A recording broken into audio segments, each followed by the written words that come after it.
Welcome to Sissygram Spicy Story channel. If you like my voice, then hit the like button and do subscribe our channel for regular updates. Today I come up with whole new content of story. So, now let's start the story. It was late into the night, and the gentle hum of the air conditioner filled the room as I slowly drifted into a deep sleep. My bed was a sanctuary, a haven where I could escape the chaos of life. Yet, unbeknownst to me, tonight would be different. The faint creak of the door opening barely registered in my subconscious. I shifted slightly but remained asleep, completely unaware of the presence that had quietly entered my private space. After marrying into a blended family, I had always strived to keep my life balanced. My stepson, Alex, had been nothing but respectful and polite from the very beginning. Quiet and reserved, he carried an enigmatic air that often left me wondering about his thoughts. However, I never could have anticipated the chain of events that would unfold that night. Alex's footsteps were soft but deliberate as he approached the bed. Something stirred me, a subtle change in the atmosphere, a sense of being watched. My eyes fluttered open to find him standing there, his face partially concealed by the shadows. For a moment, I was too startled to speak. His presence felt both unexpected and strangely intense. "Alex, is everything okay?" I asked, my voice rough with sleep. He hesitated, as if searching for the right words. "I couldn't sleep," he finally admitted, his voice barely above a whisper. I sat up, instinctively pulling the blanket tighter around me. "You should go back to bed." "It's late," I suggested, though he didn't leave. Instead, he stepped closer, his gaze locking with mine. There was something in his eyes, a mix of curiosity, longing, or perhaps something else entirely that I couldn't decipher. The air in the room felt heavier, thick with unspoken tension, and my heartbeat quickened, though I couldn't pinpoint why. "Alex," I began, trying to regain control of the situation. "You shouldn't be here." Before I could say more, he interrupted, his voice trembling slightly. "I just needed to talk to someone. To you." For a brief moment, I glimpsed a vulnerability in his expression that softened my initial alarm. He was still so young, navigating complex emotions within the dynamics of our blended family. I reminded myself of this as I motioned toward the chair by the window. "Sit there," I offered, but instead, he sat at the edge of the bed. "I don't think I've ever told you this," he began, his gaze fixed on the floor. "You've been so kind to me, more than anyone else ever has." His words caught me off guard, leaving me unsure how to respond. "Alex, you're family now," I replied gently. "It's what I'm supposed to do." He looked up then, and the intensity in his eyes made my breath catch. "It's more than that," he said. "You make me feel like I matter." The raw honesty in his voice stirred something within me, an emotion I wasn't prepared for. Hoping to offer comfort without overstepping boundaries, I placed a hand on his shoulder. "You do matter," I said softly. "You always will."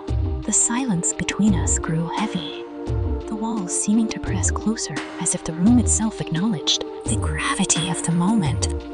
Then Alex's hand brushed against mine, lingering just a second too long. My instincts screamed for me to pull away, to reassert boundaries, but I found myself frozen in place. His touch was warm, his presence magnetic, and my mind raced with conflicting emotions. "I've never felt this way before," he admitted, his voice barely audible.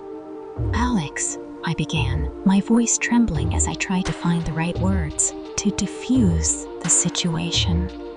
But before I could finish, he leaned in closer. The world seemed to stop as shock, confusion, and an inexplicable pull fought for dominance within me. I knew it was wrong. Yet his proximity left me breathless, my thoughts clouded. "Please," he whispered, his tone pleading. "Just listen to me." I placed a hand on his chest, creating a barrier between us.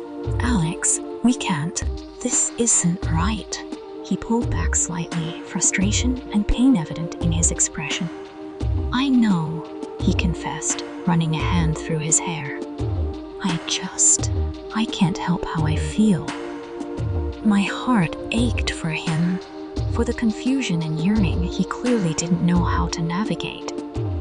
Rising from the bed, I put some distance between us and took a deep, steadying breath.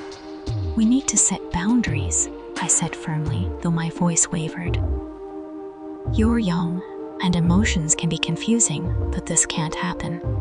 It's not fair to either of us." Alex nodded reluctantly, his eyes reflecting the inner turmoil he was struggling to accept. "I'm sorry," he said, his voice breaking. "I didn't mean to make you uncomfortable." "It's okay," I replied, softening my tone. "But you need to understand that some feelings are better left unspoken."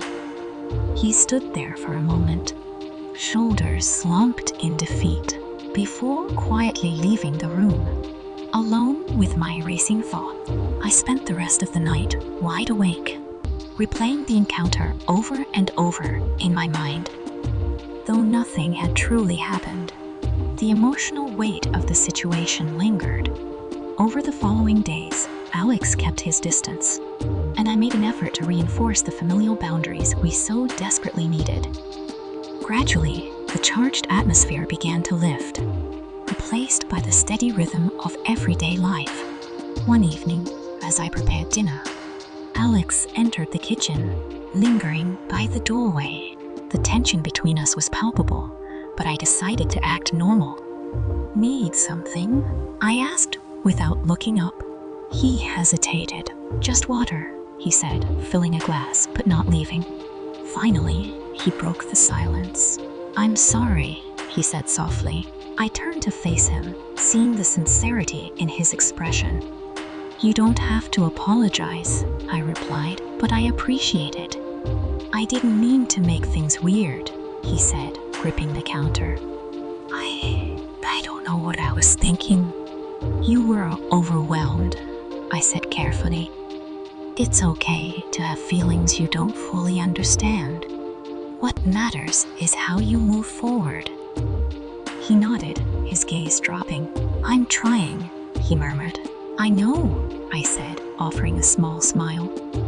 "And I'm here if you need to talk. But we have to keep things in perspective. This family is important, and I don't want anything to jeopardize that." He nodded again. "I get it. I just want things to go back to normal." "Me too," I said sincerely. "And they will. It just takes time." From that moment, we both worked to rebuild our dynamic. Slowly but surely, the tension dissipated, and the memory of that night faded, replaced by a newfound respect for boundaries and the importance of open communication. In time, our family grew stronger, resilient in the face of its imperfections. The lesson of that night, one of patience, empathy, and the power of boundaries, was one I would carry with me always. This is where the story wraps up. Share your thoughts in the comments below. For more stories like this, be sure to subscribe to my channel. I'll talk to you soon. See you next time.